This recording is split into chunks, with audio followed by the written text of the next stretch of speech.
ஆனால் வர வழியில் அவ்வளோ பிரிட்ஜு, அவ்வளோ கஷ்டம், இன்னும் மாறவே இல்லை நம்ம ஊர். ஏன்னா நான் அதிகமாக வெளியூரில் தான் நிறைய ஷூட்டிங் போகிறேன். ஹைதராபாத் மற்ற ஊருக்கெல்லாம் போயிட்டு வரும்போது நம்ம ஊர் இன்னும் வேறு லெவலில் இருக்குது. ஹைதராபாத்லாம் இப்போ சான் ஃப்ரான்சிஸ்கோ மாதிரி ஆயிடுச்சு போயிட்டு.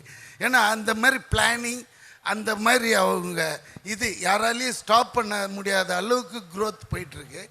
பட் நம்ம தமிழ்நாட்டில் இன்னும் அப்படியே தான் இருக்குது.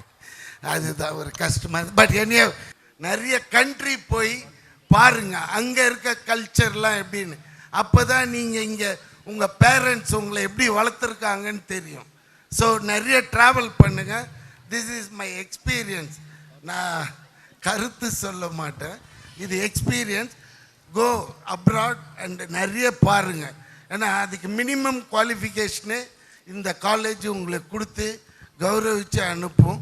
All the best. அண்ட் பேரண்ட்ஸை எப்பவுமே மறந்துடாதீங்க. அவங்க இருக்கிறதுனால தான் நீங்கள் இன்னைக்கு இங்கே இருக்கீங்க. அதை மைண்டில் வச்சுன்னு அவங்களுக்கு ரொம்ப ரெஸ்பெக்ட் தரணும். அதுதான் important. Yeah, I love you.